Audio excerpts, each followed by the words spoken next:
tonight. I'd also like to introduce the chairperson of the recruiting committee, Sandy Meyer, who will ask questions of the candidates this evening. Thank you, Sandy, and I appreciate your work and your fellow committee members. Thank you, Rich. Good evening. I'm Sandy Meyer, and I'm chairman of the recruitment committee. I would like to take this time to introduce George Honey and Troy Franklin, please stand, who also served on this committee. Thank you, gentlemen.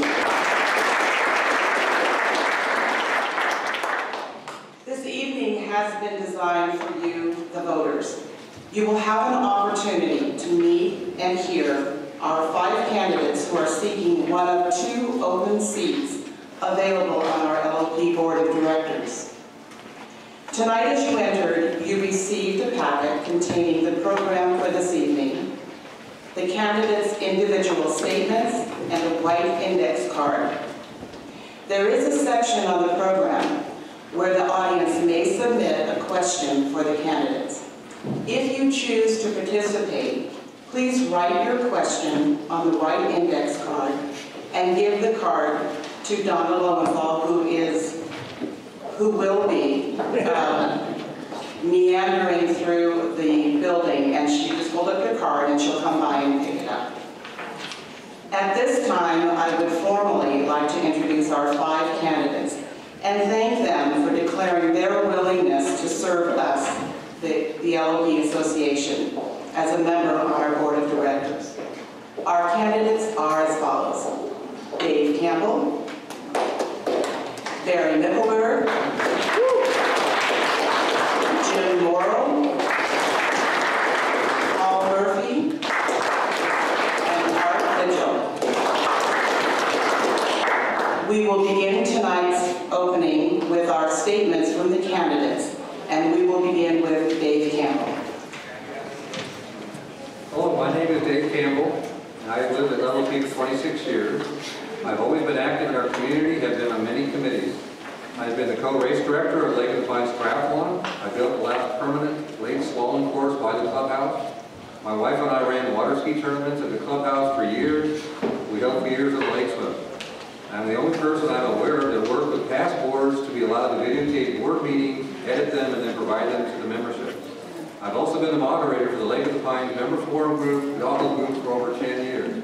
The objectives for these groups is a real-time communication of information that is of interest to the membership. I would like to thank all the folks who have been active on the Facebook Member Forum and have posted. I want to thank MICKLEBURGH for suggesting to start as a Facebook member group, which is now close to 900 people. I would also like to thank Tim McShane for his eagle eye in our finances at LLP and staying legal to our CC&Rs. I would like to thank Joel for keeping some focus on speed and Vincent for making visible board concerns. I invite anybody who would like to see the communication between members consider joining the Facebook Member Forum Group, the link which is included in my member statement. Thank you.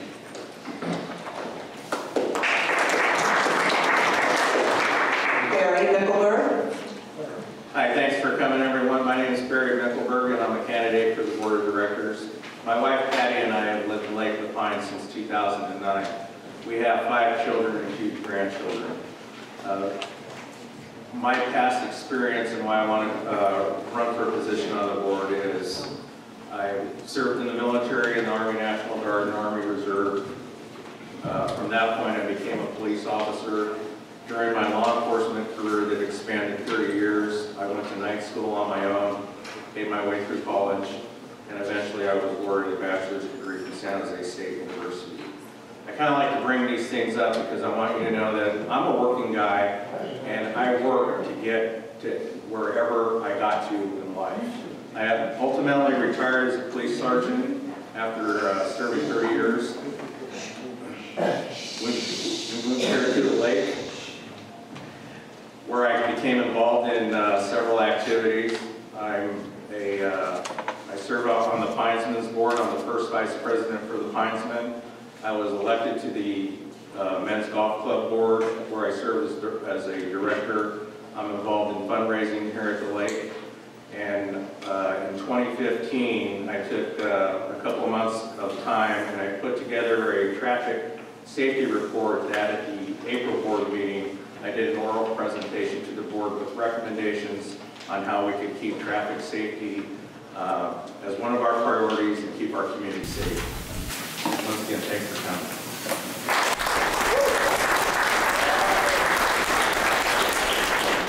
Jim Morrill. Thank you all for being here. I'm Jim Morrill, the candidate for the board. I hope all of you can take time to read my candidate statement as it outlines my experience for this position on the board.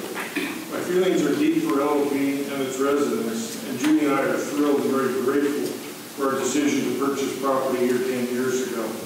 I've been asked for several years to run for the board, but I've been in awe of the job and concerned about time constraints. But after getting active in LOP matters, especially involvement with the Finance Committee, I learned how extensive and complex the cost of operating and preserving the association and its facilities can be. I'm also impressed with the way the board was handling financial matters, including the restoration of the clubhouse. It had to be done sooner, it was cheaper. Just ask anyone living in Lake Wilder about their $1,500 special assessment. After the current construction loans are paid down, I support a rebuilding of the yacht lounge into a multi-use building to house exercise and workout facilities, a family center for use by all ages, especially youngsters, and improved and enlarged restrooms to serve our beach and pool. Using porta potties at our swim meets is not really acceptable. This can be done with planning starting now, construction starting when renovation loans are paid, and the $174 annual assessment remains for a little while longer. I'm committed to care for and improve where possible all our amenities that make our community so desirable.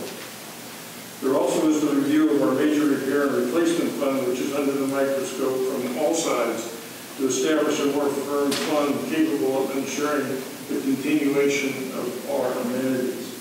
I feel there is hope for keeping our annual assessments funding for this item in check. I'm concerned that the future of LOP could get off the current track towards financial stability. There has been a number of improvements to many areas of operational costs, proven by the modest increases in the annual assessment and the 2 years of nearly six-figure budget surpluses. There is, as stated previously, much more to be done to keep us on track, and I feel that my professional and volunteer experience make me ideally suited to assist in that effort. I respectfully request your vote in this election for the Regular Finance Board of Directors.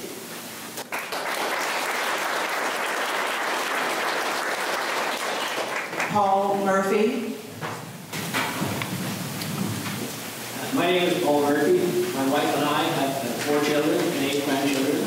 I have lived and worked in Silicon Valley for basically 30 years, working in high-tech manufacturing for various semiconductor companies, during which time we learned the philosophy of continuous improvement, because in the semiconductor industry it's driven by what's called Moore's Law. They predict they will double the capacity of the devices and halve the cost every 18 months. That requires a tremendous amount of continuous improvement, dedication, and employee empowerment by the entire rank and file of the operation. That's the type of operation I grew up in, and that's the kind of philosophy that I espouse and try to get employed here through the management organization. And the year 2000, I retired and came up here, bought a home up here in 2000, decided I'd just play a lot of golf and have fun. But after a year of that, golf was too frustrating, and I realized that I had flunked retirement, so I flunked retirement when I went back to work. So I went back to work in 2001, worked all over the world, mostly in Europe for the next 10 years, and in 2011 decided to come back here and retire for the second time. This time I decided I would adopt a different tactic. So the first thing I did when I got here was got appointed to the EC committee and the Finance Committee. Great stepping stones for the board. I learned a lot during the year I was on those 2 committees, during which time Bob Konitzer and I took the time to go visit every homeowner that had any issues on the EC committee being looked at and reviewed. This again was a great learning experience, and one that I believe is being done to this day by the current members of the EC committee. Likewise, in the Finance Committee, it's a great stepping stone to the board, and I, like Jim now, I learned a lot in the Finance Committee, and and I've seen a tremendous amount of improvement in the management ranks. Today, we're now in a position to just complete a budget overview in a day, whereas it took 3, 4, and sometimes 5 days 45 years ago. So again, tremendous improvement. I subsequently got elected to the board. I've been the treasurer for the last 2 years. I won't go into too much in the details, but I can guarantee you and say our finances are in the best condition they've ever been. Thank you.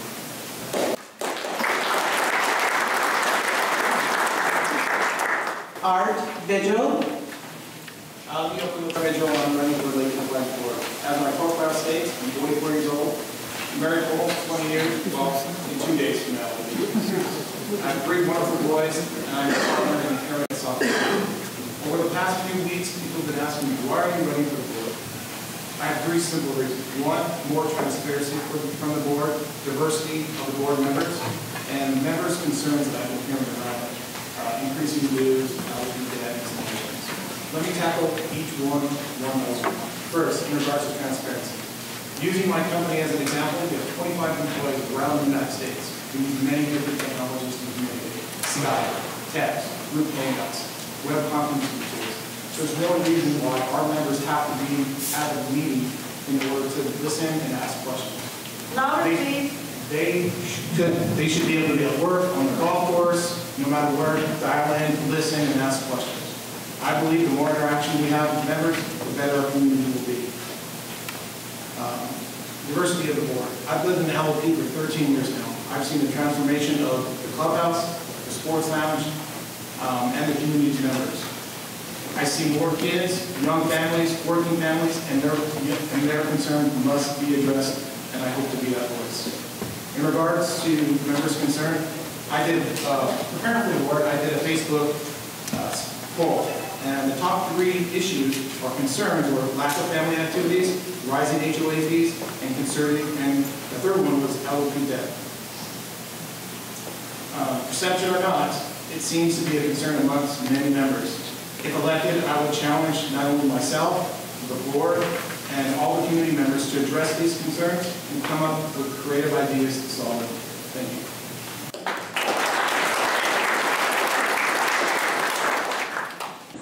Now, these questions were formulated by the committee and given to the prospective candidates 1 week ago.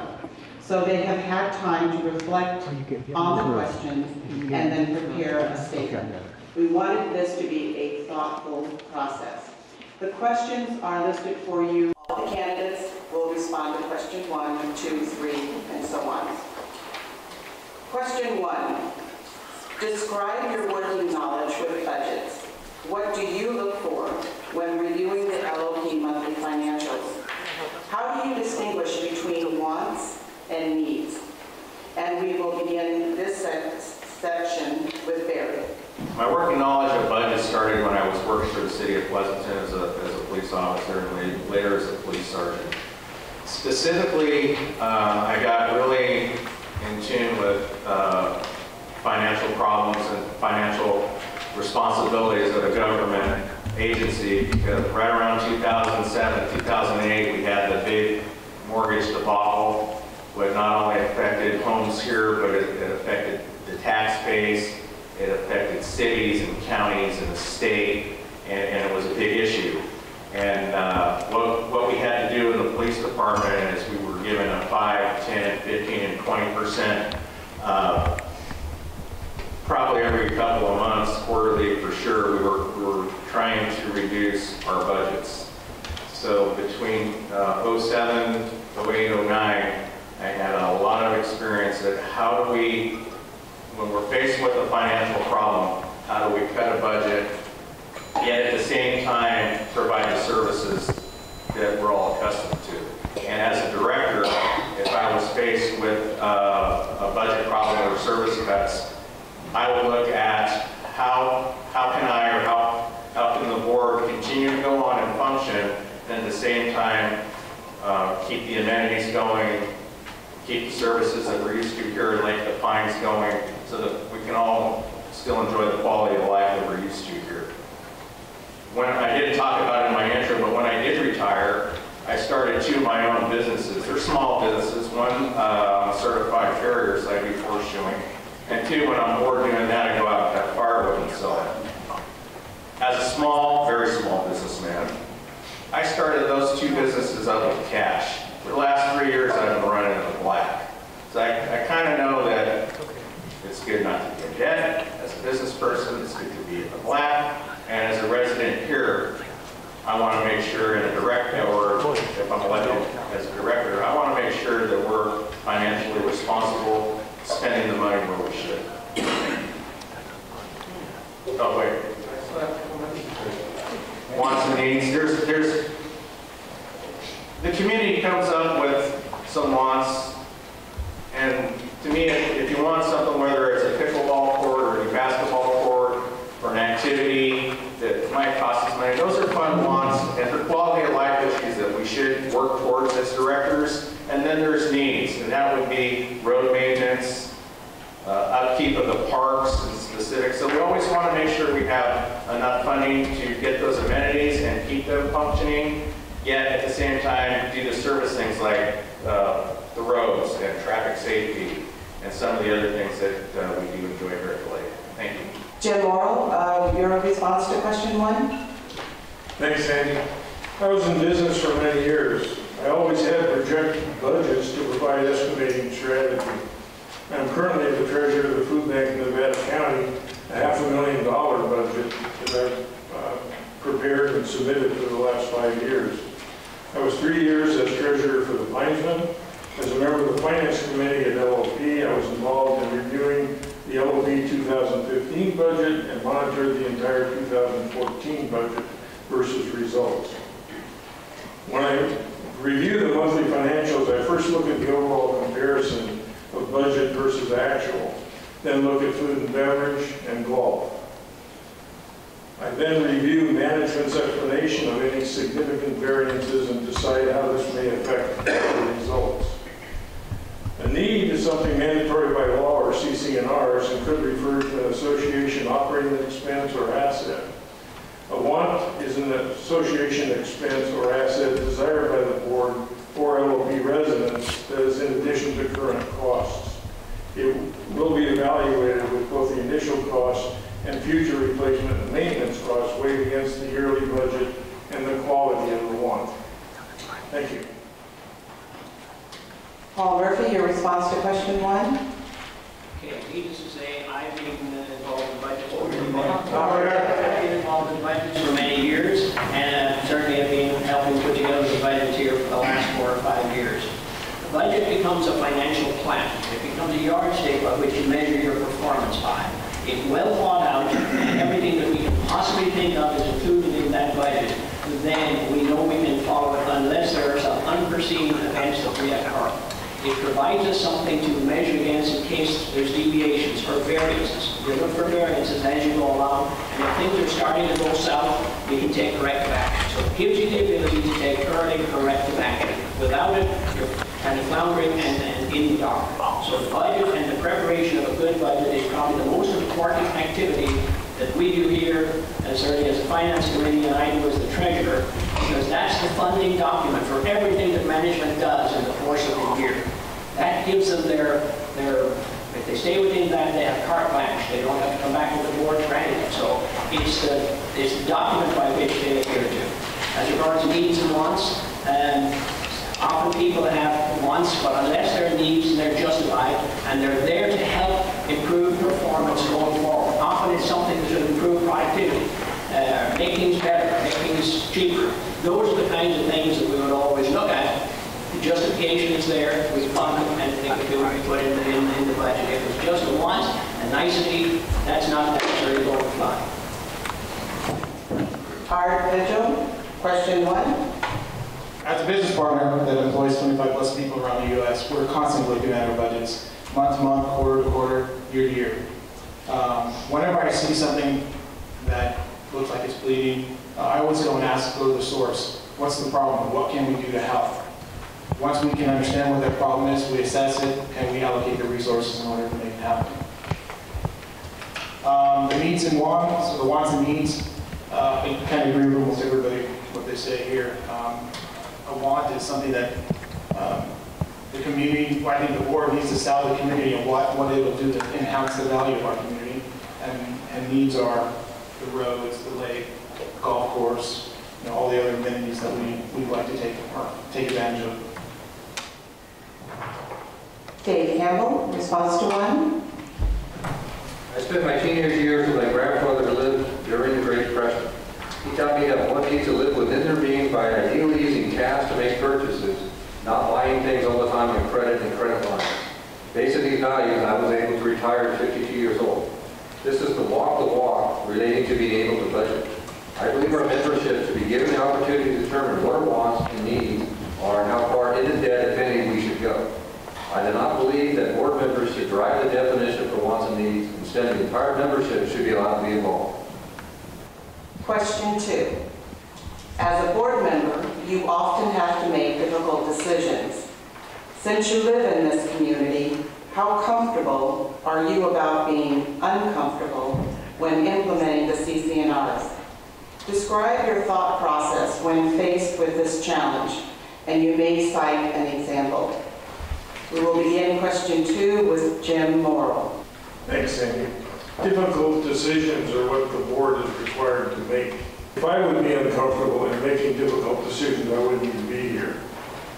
Since LOP has a very active and competent EC committee, for example, any appeal to the board of their decisions must be carefully evaluated and taken in context with the rules and the well-being of all 4,500 residents here at LOP.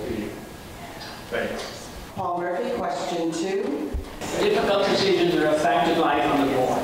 The CC&Rs are a governing document, and we have to uphold it at all times. So there is no choice. Very often we get some heart-rending items that we're asked to look into and possibly change the rule, but it's not always possible. In fact, most of the time it's not. Sometimes the CC&Rs are pretty clear. Let's say it's the length of a boat or something that way, and it's just that we change the method of measuring the boat. It's clear cut. It's either 18 foot 6 inches or it's not. The decision is really easy. There's other times where the CC&Rs are not as clear, and it makes it difficult and somewhat subjective. Things like visual nuisance. How do you describe visual nuisance? Beauty is in the eye of the beholder, and so is a nuisance in the eye of the beholder. So how do you determine what it is or not? That's when it gets really difficult because it's very subjective, and you still have to just do what you can to understand the issues and then make the right decision. The decision is the right one. I'm happy and comfortable making it. Art Vigil, question number 2. I think everybody's uncomfortable with making difficult decisions, but in life we have to. And as a board member, I would definitely make the difficult decisions. However, I would approach it in a much different way. I would involve everybody in the community by using polls, surveys, and other methods to communicate why the community must take action or approve a rule. You can't make everybody happy, but hopefully they can respect why you come to that conclusion and support the board. If I'm elected, I will engage with anyone who has concerns about the decisions the board makes and be there. Well, thank you. Dave Campbell, question number 2. I do not see being a board member having to involve difficult decisions. Person boards should not be able to micromanage LOP. We pay a management team to do this. If we follow the law, all members are treated the same and the CC&Rs are followed, rather than the rules being made up or trying to be changed which are illegal to the CC&R. I just do not see decisions having to be difficult. Also, if we allow members to have inputs in all decisions that we need to make, like an internet-based polling system, this will allow management and the board to do a better job leading this community in the direction that all members want. Barry MICKLEBURGH, question number 2. Well, as a cop, I had to make decisions regarding people's welfare, whether they liked it or not. As a board member, I realized that we have a process in place. We have management, we have an EC, we have public safety. So a lot of issues will already come up to the board from these other committees or departments. As a board member and receiving that information from a resident about whether it was an EC violation or another regulation here, By the time you guys get to the board, you want a decision. You don't want us to go back and forth about this or that, or the screen's too high, or something's ugly, or the plant and the trees aren't right. You want us to be able to say, yes, the tree comes down, or no, the tree stays. You don't want a bunch of bickering over this. You want the decision at the board level made the day that the board hears it. And that's what I'm willing to do. Whether some people like it or they don't. So, I'm all for a fair process. Unfortunately, with CCNRs, if we want to change a bad CCNR, it's going to take, what, about 1,000 votes to change it? Or maybe we can look at it, if it's a bad rule, then maybe we can change a bad rule. I'm all for the change, but understand when your issue becomes before the board and you want a decision, then you need board members that are ready to step up and make that decision. Whether you agree with it or not, at least with me, you're going to get a decision. Thank you. Question number 3. When you come through the guard gate, you see the welcome home sign. In other communities, people often vacation in places that have many of our own amenities. In your opinion, Mr. Candidates, what is the role of the board in managing the current amenities and possible future ones? We will begin question 3 with Paul. Okay, can you hear me? No. Okay. Management is responsible for control of the amenities. The board has no role in it, period. Okay, so that's pretty easy. However, future amenities are a different story. That's where the board gets in. If there's future amenities or things that we're looking at for possible additions, those are things that the board does research and introduce many over time. The things that have been introduced of late or done of late were the dog park, the bocce stairs that are being done right now, a couple of other things, maybe the pizza oven was recently approved. These are possible amenities are now approved by the board as future amenities. So that is a key part of what the board does, is look into and research future ones. They also have to make sure the funding for these are there, not just the funding today, but the funding for going into the future. So that comes down to the board, to the budget again. Like I said, it all comes back to the budget. You have to have the funds in place, the funds have to be planned there and in there in advance so as management can take care of it and just do it without any further input from the board. Art Vigil, question. One of my favorite things to see when I'm coming home is that welcome home sign. I do a fair amount of traveling for my company, but when I see the sign, I'm happy. The role of the board is, I believe, to set the vision and the goals, the future goals for our LP. Once we've decided what that vision is and what the goal is, it's our job to go sell it to the members on why it's important. I think the board has the right to prioritize what amenities is next, as long as the members are full and understand why we want to accomplish it. Dave Campbell, question 3. I think amenities should be fairly and equally charged to the members that use them. We should not be playing games of entitlement or the promise of property value increases. We should strive to minimize any losses from any amenity. We should also not be bringing more than the real cost, paying more than the real cost for amenities, since this is illegal. I believe the direction of current and future amenities should be driven by the active leadership and involvement from all members. This happens by putting in a polling system so members can all give their input. We also should enable committees to look at all issues where all members can participate without the fear of being attacked. Barry MICKLEBURGH, question 3. Actually, I agree with Paul on the budget process. We have to have a budget to keep our amenities going. And having said that, under my watch, we will not close any amenity that we have here right now. And I will work with any other group that wants to bring any more amenities to Lake of the Pines, as long as we can afford it. Thank you. And Jen Morrill, question number 3. Okay, my view is the board's role in management of our current and future amenities is to preserve, protect, and improve current amenities, and to plan, budget, and implement future desires of the membership. The work is executed by directing the general manager and then his team to implement the actions necessary to accomplish this work. it's awfully complicated when you look at our amenities, such as the golf course or the lake, or any of them. There's a big string of repairs and things that have to be done to them over the next 30 years. And we plan for that, and we set money aside for that, and then we take care of it at the proper time. So it's kind of complicated. We're looking at it very closely right now, and I think it's something that we're going to have to stay with, because otherwise you get caught in a hole like Lake Wildwood did. Thank you. Question number 4. If elected, tell us your vision for Lake of the Pines. What will we look like 10 years from now? We'll begin with Art Vigil, question 4.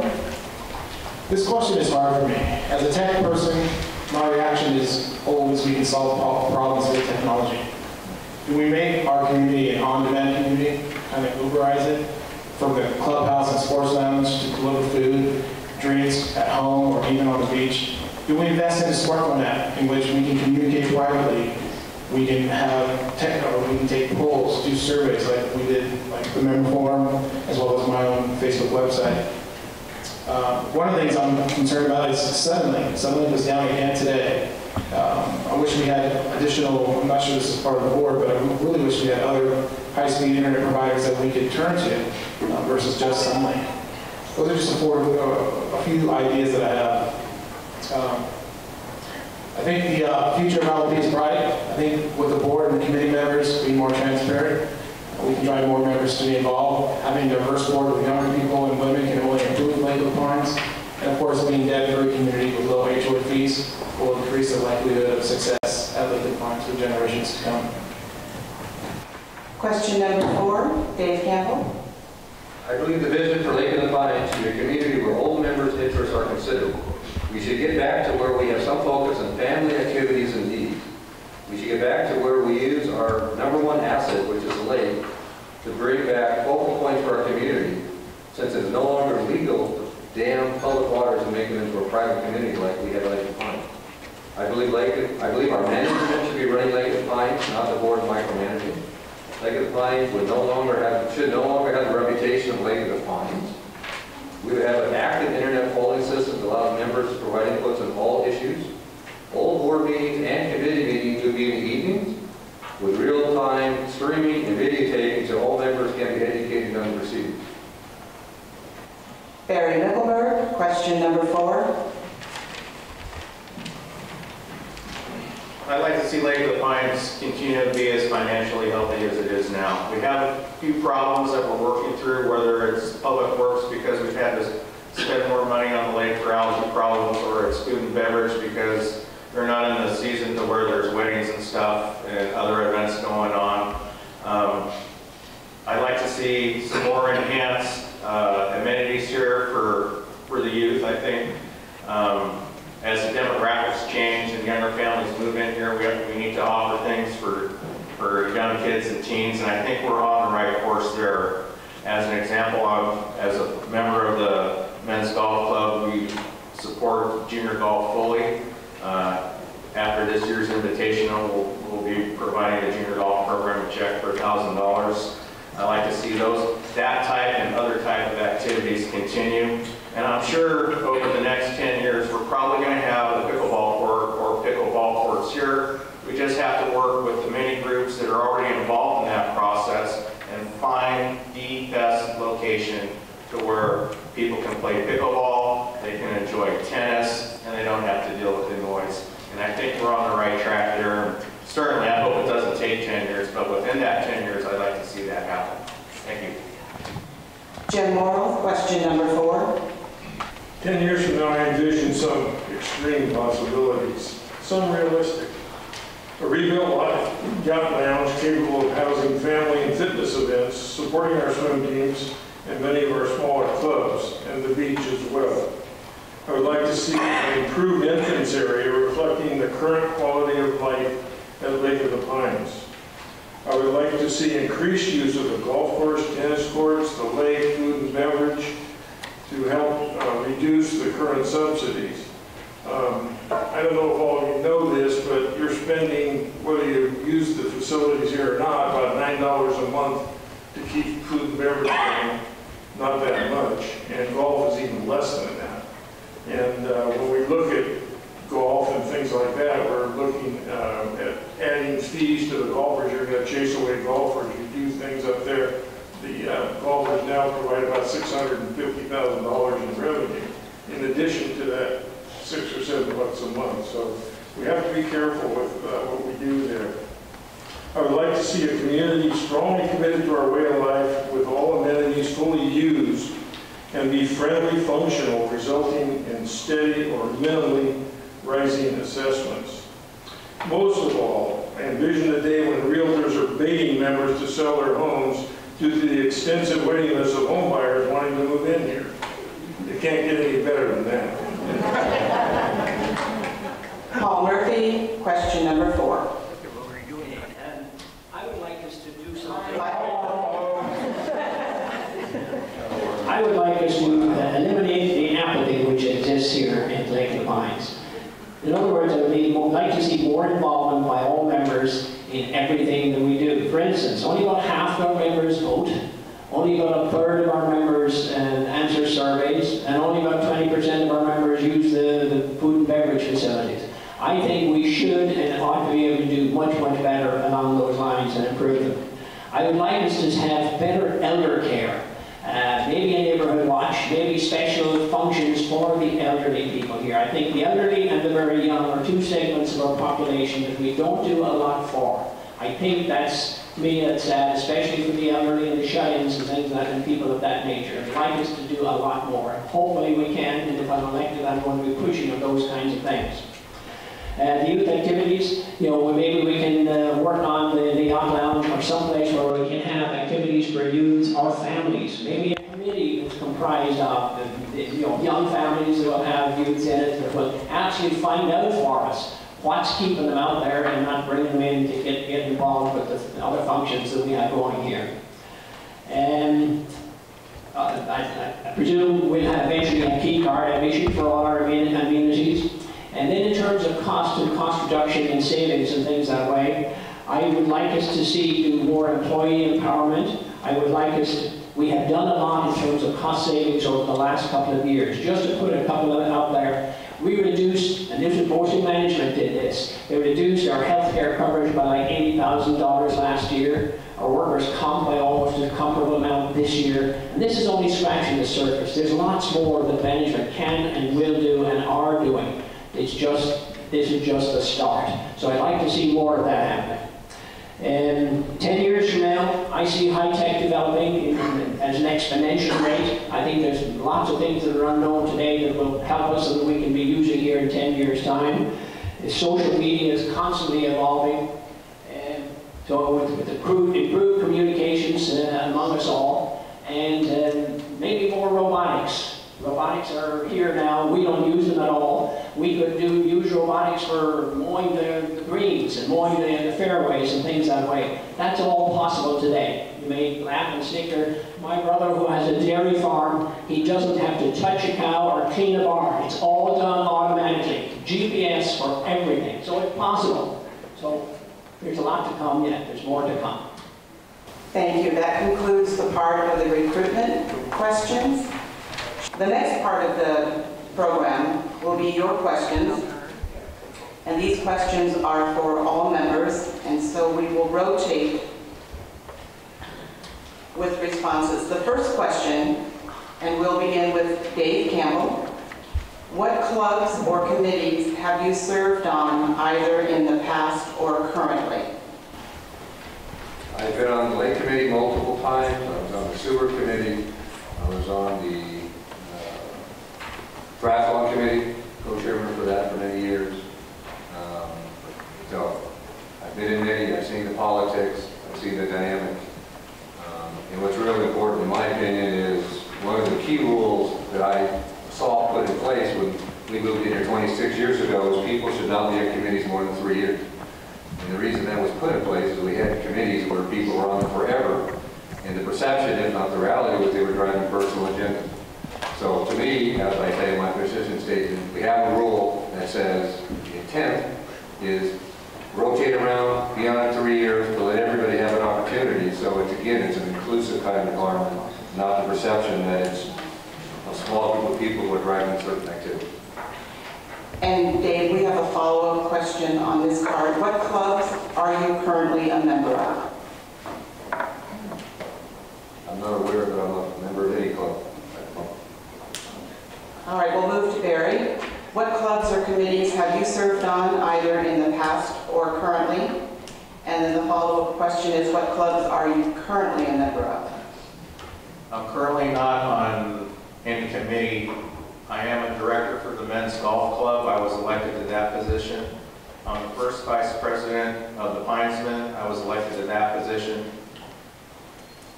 The golf club role, I spend a lot of time fundraising for the club and for the community, and a little bit with the Pinesmen too. But primarily what I like about the fundraising aspect and being in a leadership role is that we're raising funds to keep our interests going.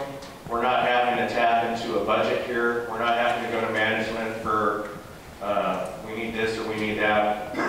The unique thing about both organizations is we do things for the community on our own, whether as a Pinesman or as a member of the men's golf club. And we look for those opportunities to develop our interests, like the junior golf program. And Yes, what clubs are you, or committees are you currently on? oh, like I said before, I'm not currently on any committee. Jim Morrill, what clubs or committees have you served on either in the past or currently? Was on the board of directors of the golf club, eventually became president, and as such I was on the golf committee for a year and a half as president and continued for 3 years. So I wound up breaking the rules and being on there 4.5 years. But there was a lot going on and there weren't too many people standing in line trying to chase me out, so we got a lot done. I've been a member of the Pinesmen since I came here. I was treasurer for 3 years and I'm currently the president of the Pinesmen. I belong to the Finance Committee. I'm still serving on that. And I'm on the ad hoc long-range planning document committee, which has just been formed, and it's an ad hoc committee that will disappear as soon as we get our job done, which will be very soon. So those are the things I'm involved in here. I'm a member of CSRS, a member of the golf club, and I'm on the board of directors and treasurer of the food bank of Nevada County. Thanks. Paul Murphy, your participation in clubs or committees, both past and current.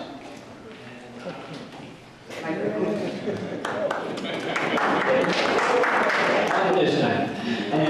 When I retired in 2011, I immediately joined the EC committee and the finance committee. As I said earlier, I think they're great stepping stones to the board. You get an immediate learning opportunity before you get on the board, because there's an awful lot of other things you're going to be faced with when you get on the board.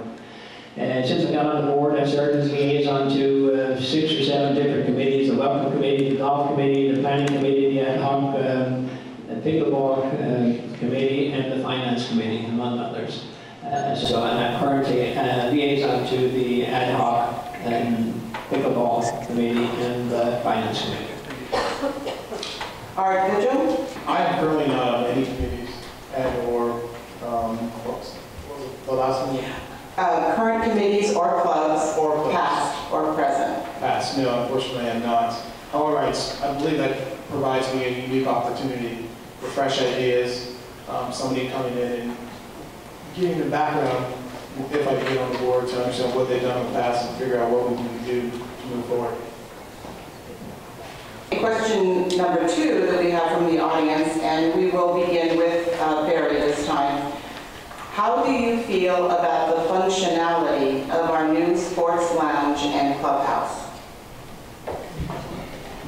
What I like about it is when both were first opened, I think we probably made a mistake trying to have dinner served down here and dinner served up top.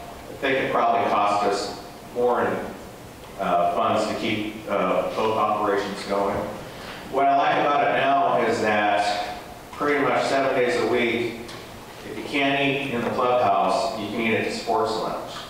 If you want to come out to a nice dining atmosphere with your wife or some friends from out of the area or family that come in and enjoy this lovely view behind you, but by the way, we're doing a wedding here Saturday. So it is important.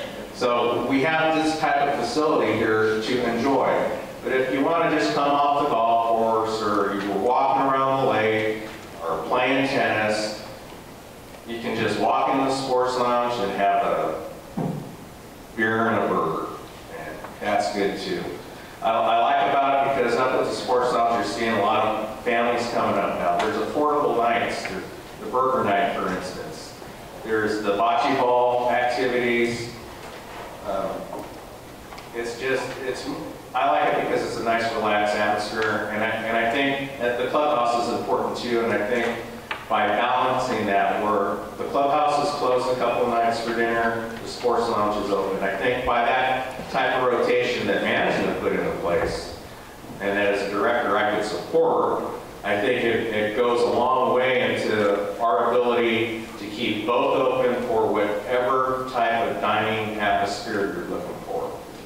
And my hat's off to the food and beverage staff for making that happen. Thank you. Jim Morrill, your response to the functionality of our sports lounge and clubhouse. Yeah, I had a lot of conversations when Steve Lash first arrived here about the situation we had. If life was fair and everything was golden, we would have had both the clubhouse and the golf facility combined, like most country clubs are. But because of the shape of the golf course and the shape of the lake, that couldn't happen. And we're kind of stuck with the fact we have two separate facilities, which does pose some problems. But Steve's doing a great job now, as Barry had mentioned. It's, you know, there's a place you can eat here just about any time. And everything has been just great. I mean, the service and everything is first class.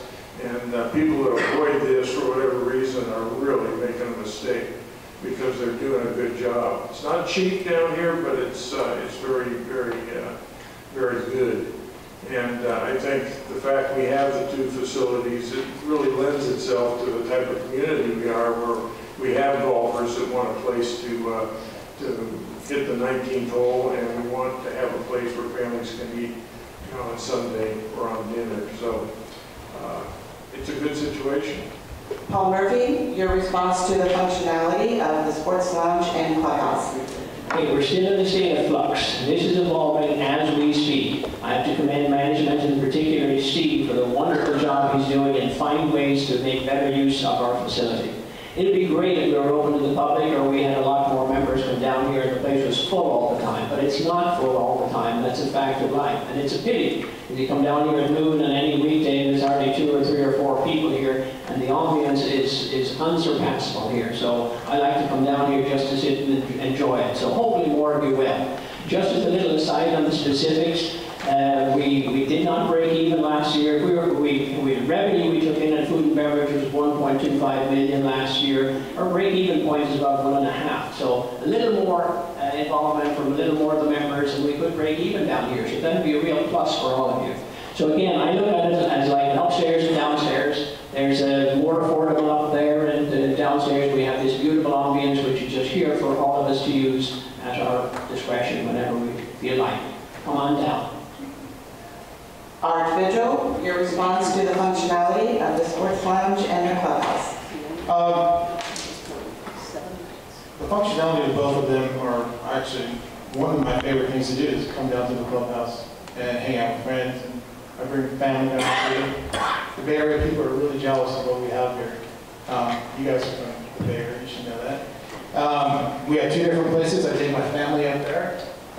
We have lunch. I bring my friends down here. We have great dinners. So I agree we've done a marvelous job in the 2 places.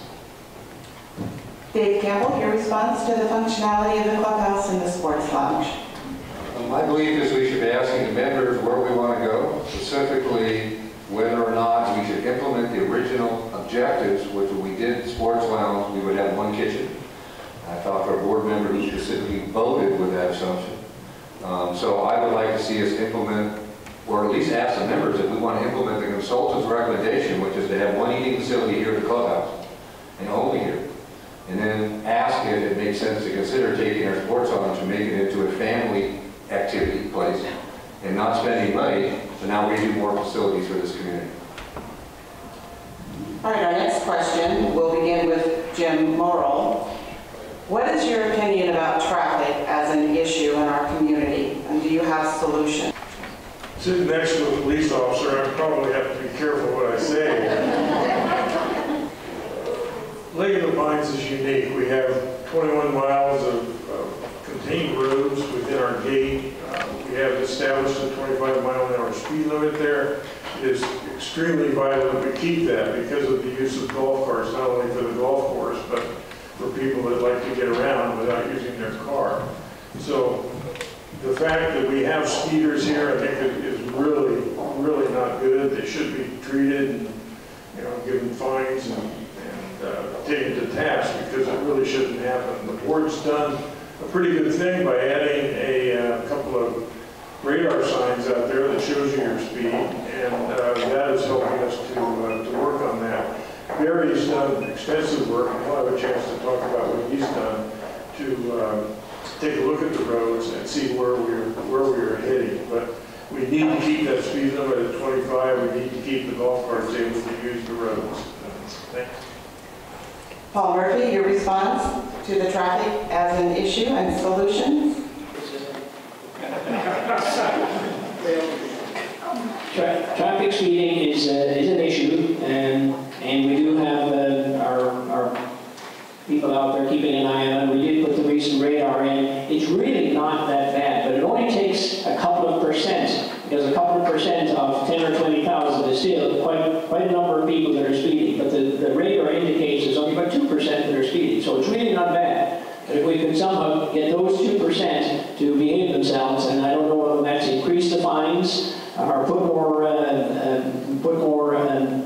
guards out there to monitor them, I don't know the right answer. One thing we can do, and we're looking at, and that is open up the Oro Valley gate. That would take a lot of traffic out the side and take it off the front gate. That's something that is being discussed, and hopefully will happen sometime in the not too distant future.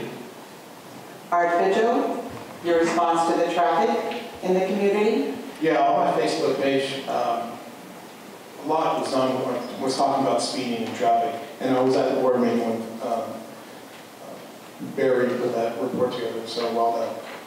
I also support the Oro Valley opening. I think that will take a lot of pressure off the front gate. I think two of the main places where they speed is where you guys put the what are they called?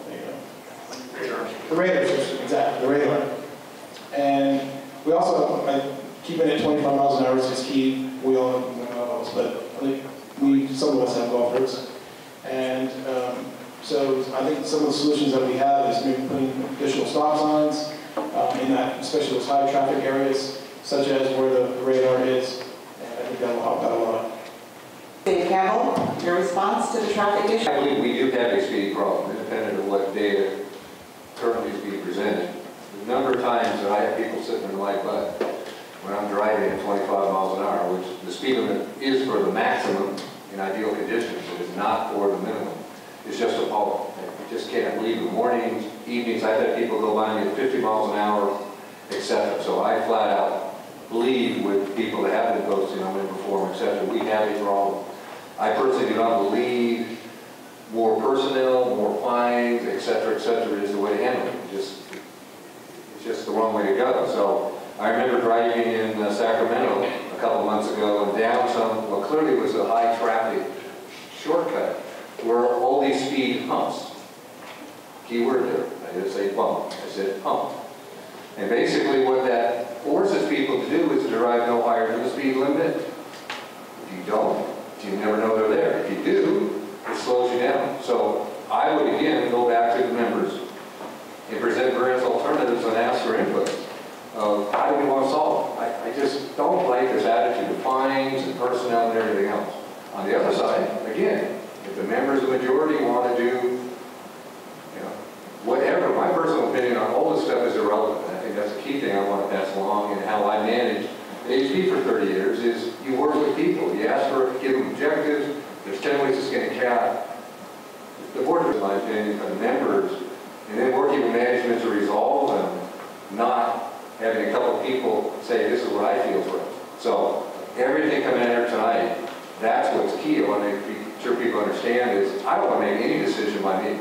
I'm here to support the members with a majority that have a voice by either polling or something, since it isn't potentially a vocal minority, they tend to get the way in. Barry MICKLEBURGH, your response to the traffic as an issue and a possible solution. I'd like the current board to adopt my traffic safety plan that I read in April as a resolution and implement it. When I did that traffic safety plan, I found that on Torrey Pines, as an example, the average speeding vehicle was 37 and a 25. There were no traffic warnings issued to anyone traveling between 26 and 34, except for 2 or 3. The heart of that program showed that I had the ability to work with community members and their complaints, brought it to management and work with them, and eventually to the board so that they could give the consideration to implement. Some of the things we found were complaints on delivery drivers, landscapers, service providers that seemed to get to drive through here on a regular basis and no actions taken. And that kind of thing needs to stop. And when you think about maybe somebody going 30 or 31 or 32 and a 25, sure, to a lot of people it might not sound like a big deal, but to a lot of everybody else, it's a quality of life issue that we need to address. There's people that walk, ride bikes, drive golf carts, take their dogs on a walk, kids playing on the streets. We need to ensure as board members that our community is safe. Right now it needs to be with traffic safety. If it's a perception, we still need to address it. Everybody that calls in and complains about a traffic issue needs to get an explanation as to what we're doing about it. It doesn't take a lot. We need to ensure the public that our managers and our board is serious about keeping all of us safe on our streets. There were eight points in the traffic safety report. There's 3 of them that would cost money: stop signs, speed bumps or humps, and the Oro Valley Gate. Stop signs and speed bumps added to the community do require a traffic engineer's report. We just can't go out and miraculously say, hey, we're going to put a stop sign here. We've got to do some survey type work on that. But I think with the report that Jim and Art mentioned that I did submit to the board, I think with some further action we could go a long ways to keep us safe. One thing that was really good that I found out when I did that survey though, is that in 2014, we issued a lot of tickets, which was the right thing to do. We only had 2 injury traffic collisions. So to me as a former police officer, that's good. That shows that our guys are out there writing tickets, and you know, accidents do happen. Fortunately, we only had 2 of them, but there's work to be done still. Thank you. Thank you.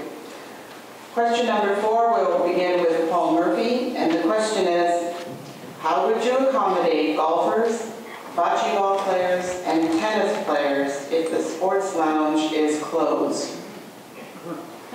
Okay, hold the group right there. Don't storm the stage. I hope you're not starting a rumor there. It certainly wouldn't be easy. It wouldn't be easy if it were closed. And obviously, we would have to regroup and use this facility here. Don't know exactly how without thinking of it in some more detail, but we'd have to take turns at using it and making sure we didn't get in one another's way. There would be functions that would have to be orchestrated. It would certainly cause a lot of headaches. The members would not be happy. It's not something I would advocate. And it'd be just a logistical nightmare, but with planning, just like I mentioned earlier, if you have a plan and you put the plan together, we could orchestrate. Art, could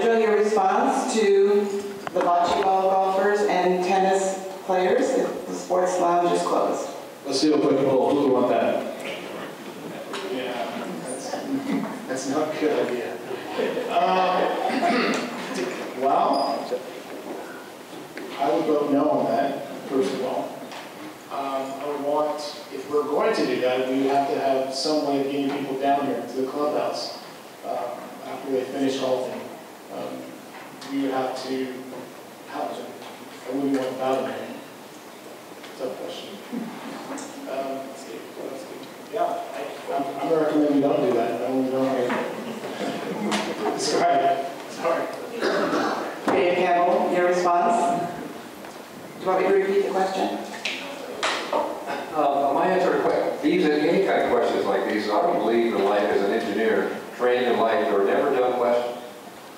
There's only a done answer, and there should be no emotion involved. So I always wanted in my teams every possible question or idea or whatever, as crazy as it may sound. Because then working together with a group of people, you work together to come up with something everybody can live with. I never in my groups ever voted, because voted means winners and losers. You know, in a team of people that I have, why would they work in my group if I wanted somebody to feel like they won or other people feel like they lost? So to me, my opinion on this kind of question or anything like this really is irrelevant, which is again what I am proposing to try to bring as a board member, is the community needs to decide. You need to get people that are objective to look at pros and cons of everything. And it kind of goes back to where we want to be in 10 years. That's kind of like what this kind of question would be. I knew one of the things that I was trying to advocate when we were looking at the clubhouse is we stepped back and looked at the entire point, everything we had, and said, yeah, we spent some money, but where do we want to go? If we keep spending, you can't undo it. Maybe we would have had this point with the swimming pool gone or this or there. So, you know, I just think we need to go to the members and not ask a board member what your opinion is, but let us all be involved in these kind of tough decisions, no matter what they do. Barry MICKLEBURGH, your response? You guys baited me.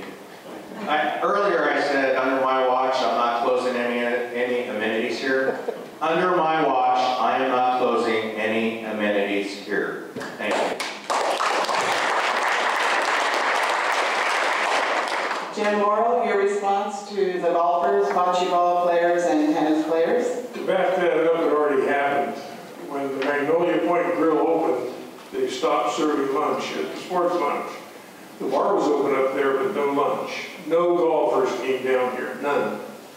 And we tried to encourage them. I mean, at the time, I thought it would be a good idea for the association to have a special lunch or something to encourage golfers to come down here instead of revolting, which they did. And if you do that and you close and take the bar away up there, you're going to lose 30–40% of your golf revenue. And you're not going to lose 30–40% of the expense of maintaining that golf course. So, not a good idea. Thank you. For the membership, we do have another question that's very similar. I'm going to read it. I think the candidates have already answered it, but if you feel you would like to have this question asked, we will do so. The question states, what would you do about food service if the sports lounge was closed? Already answered. Already answered it. Smart. Okay. We will begin with Art. And Art, this question is yes or no. Are you in favor of evening board meetings? Yes. Dave Campbell. Yes, and videotape. Barry MICKLEBURGH. Yes. Jim Morrill. Yes, please attend. Nobody did the last one. And Paul Murphy. I would second that. I'm for it, but we need to have attendance. People need to come out and attend.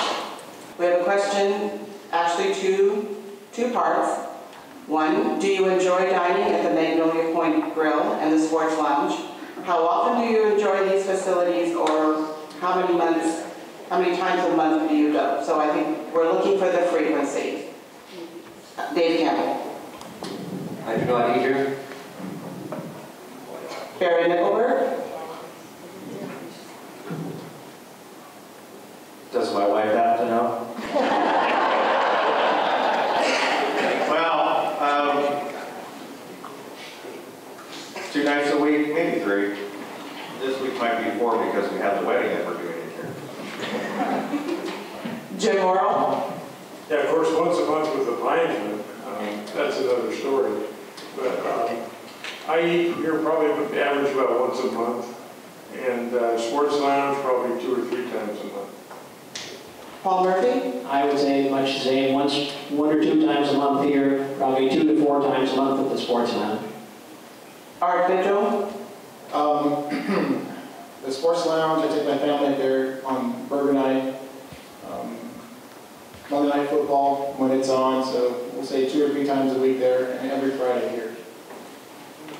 The next question, is there anyone on the current board or prospective candidates who would be qualified to take on the treasurer's position? We'll begin with Barry. Yes. Jim. He did say that he's on as a treasurer for the Nevada County Food Bank. Jim Morrill? Well, I have the current treasurer sitting next to me, and I've been working with him closely for the last 2 or 3 years. So certainly he's qualified, and I think I am, because I've done that work throughout my life. I got my college degree in accounting, so I'm used to it. Paul Murphy? Oh, I'm qualified. I've been doing it for the last 2 years, but definitely Jim is eminently qualified. Jim, sitting next to me, is eminently qualified. Art Vigil? I say the 2 guys next to me are very qualified. And Dave Campbell? I will go out and get more information on the people that are in the running to actually see what they accomplished in the background before I could legitimately answer that kind of question. Our last group question for everyone. State the major reason you are running for the board. We'll begin with Jim Morrill. Just one reason, I am looking for stability here at Lake of the Pines. I looked at the board, what it's composed of, very happy with what they're doing. Not everything, but just about everything, especially in the financial realm. And since I got on the finance committee, I'm very concerned about that. It's not an easy thing. It's not a simple thing. It's very complicated, and I'm kind of in awe of what work has been done so far. And I'm looking forward to the work that will be done over the next 2 or 3 years and making it even better. There's a lot of possibilities there, and you got some very dedicated people on the board that are looking into these things. And I think it would just be a wonderful thing for me to be able to participate in that. Thank you. Paul Murphy, state the major reason for your desire to run for the board. I would be bored if I wasn't on the board. No, I realize that I need something else to do to keep my gray matter active. And so I enjoy being on the board. It gives me a purpose, and I would appreciate the opportunity to continue doing so. Art Vigil, your main reason for running for the board? I would say diversity of the board, having different perspectives, some younger people, some older gentlemen that are on the board, just different people that can look at things fresh. And Dave Campbell. My main reason to run for the board is to try to get some focus back onto what I'll use as family activities and focus back onto the lake. With the really reaching out to, again, our members to what they want. I know the years that I've always asked this, I always get the answer, we're a corporation, and because of corporate stuff, you just do what needs to be done, you don't involve people. And I just flat out disagree with that, even though it may be legally correct. But at a principle for what I'd like to see this community be, it's everybody's involvement, whatever that may be, and then let the corporate stuff go from there. Barry MICKLEBURGH, your major reason for running for the board. So that I can represent you to the best of my ability, fairly and equally, and so the Lake of the Pines continues to strive in the direction that it's going right now. Thank you. We have 3 individual questions which we will ask. 2 are for Dave Campbell and 1 for Art. We'll begin with 1 question for Dave. Where will we eat if we don't serve at the sports lounge? The times we've been there, we definitely see an increase in people people and food? We paid a consultant to ask those kind of questions. We paid a lot of money to answer that question. So again, I'm at face value, taking an expert, which I am not, to at face value say that makes sense. Now here again, my answer to my question, or to that question is, my opinion is irrelevant. The question is we should poll our members. We should ask our members such in a way that everybody can get inputs of what we want to do. And if the end result is we want 10 of them, you know, so be it. So again, I don't have any personal bias. I just think we should strive to be trying to minimize losses, optimize what's the best for the association without a small group driving it, and wherever that is, so be it. The next question is for Art. As you're still working, will you have the time to be on the board? Yes, absolutely. As I mentioned earlier, our company's 100% virtual. I work from home, not the luxury of working from home. So I can plan my day, I can plan my weeks in advance and make sure that I can be available to the members and the board. Thank you. All right, the last part of our program are the closing statements. Each candidate will have a maximum of 3 minutes, and we will begin with Dave. I stepped up to the plate to put my name in to run for the Board of the Pines to give members a real option for a change in direction. I believe we need to put focus on family-based activities. I believe we need to put focus on community activities which utilize our unique lake that we own. I would love to see monthly community-focused activities with the lake as a centerpiece, like a day with music on the lake swims, paddleboard racing, sailboat regattas, triathlons, and other things that members would like to see and help organize. I would like to see the elimination of budgeting and fines and replace these with a system that you get your money back if no other violations have occurred during the next 9 months. This is done in another association, and they don't have anything close to our reputation of Lake Farm. I would like the members to vote on considering putting in single food service at the clubhouse, like the consultant we paid for, and making the sports lounge into a family-focused facility. I would like to see us stop spending money on things that are not critical needed and get our debt paid off, and then see if it would be possible to reduce our fees and dues, which are currently scheduled to go up every year into the future. Bottom line, I would like to see our community become more driven by all members' desires. If this is the direction you would like to see LLP take, please consider voting for me. Barry MICKLEBURGH, your closing statement? Thanks everyone for coming tonight. I'm looking forward to having the opportunity to represent you on the board of directors.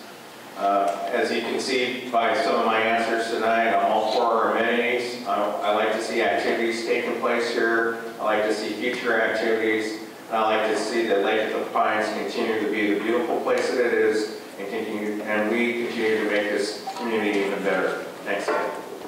Jim, your closing statement? Thanks, Andy. I want to thank all of you for coming and thank the board for sponsoring this forum. I'm sure you're all very tired of listening to all the talk, and I'll make this conclusion brief. I want to be part of the LLP Board of Directors as a way of continuing my service to our community in a professional way. I will look after our finances, including the budget, with detailed scrutiny to ensure the lowest possible annual assessments. I'll look at all the subsidies and try and get control over them as best we can, including some invisible subsidies that we're starting to take a look at, such as the lake. I will see our amenities are preserved and improved where possible. I will closely review our major repair and replacement funds and look for value engineering with an eye on lowering total reserve requirements by investing and, excuse me, I forgot to put my glasses on, by lowering or delaying outlays for the large dollar items. All in all, I promise to use my experience to serve you in a positive and fair way. And just to comment on the consultant, he's the one that wanted the sports lounge closed, and we did it, and it didn't work. So I'm not sure that consulting idea is any good for what's happening today. Thanks for listening, everybody. Paul, your closing statement? Again, thank you all for coming and listening to our positions. I just want to assure you that The continuous improvement is alive and well. The management are doing a great job. I can give you some situations where they've huge savings. They have metrics in place. They're able to track what's going on. Just like in the stock market, the trend is your friend. When they're looking at them, they're able to take advance, take early notice and action.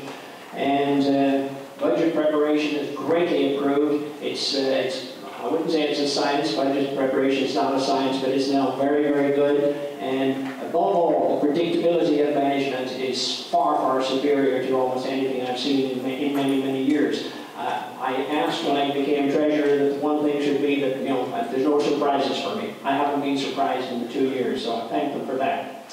So this steady approach is working. More can be done. There's always more to be done, and more will be done. So I promise you that if elected, I will continue to be very open to new ideas. I will continue to try to make incremental changes. I will continue to work to hold the rate of increase of homeowners' dues down to a minimum. Can't say they've disappeared or been halved over the last 2 years. I expect they will go down again. And while ensuring the level of care and quality of all amenities is preserved. So we have to keep that in the top of our minds at all times. And also we will maintain the desired level of the reserves. We do not want to have surprises like they had in Lake Wildwood. I guarantee you that's not going to happen on my watch. So I ask for your vote, and if elected, you have my commitment that I will continue to serve you, our members, to the best of my ability. Thank you. Art Vigil, your closing statement. I again want to thank Sandy, the recruitment board, the current board, and everybody that showed up tonight. I'm running for the board because I want more transparency of the board, more diversity of the board, and because of the concerned members of higher HOA fees and the lake's debt. If elected, I guarantee that I will engage with all members in order to continue to have Lake Pines a great place to live. This reminds me of one of my favorite Ronald Reagan quotes. He used to say that America is the shining city on the hill. Well, I've lived here since 2002, and I believe Lake Pines is that diamond in the hills. Thank you again for your time, and if you have any additional questions, feel free to chat with me after. Thank you. Before I let you go, this evening would not be possible without a few thank yous that I would like to acknowledge. First of all, I would like to thank the candidates for stepping forward in this endeavor and for preparing for tonight. Congratulations and good luck to all of you. To Rich Walker, our board president, Fred Dean, our general manager, Donna Lowenthal, right-hand person, the LOP staff, the office, food service, tech facilities, and Channel 7. Everyone helped to put this evening together. But most importantly, I want to thank you, the members. This is our way of determining and having a voice on the direction of our community. And I thank you for taking the time to come tonight, hear the candidates. You will be able to see, for those members who were not able to be here this evening, you will be able to listen to the presentation on Channel 7. So thank you all for attending, and 30 seconds. Wait a minute. Oh, you know why I got that? I forgot to thank the guy.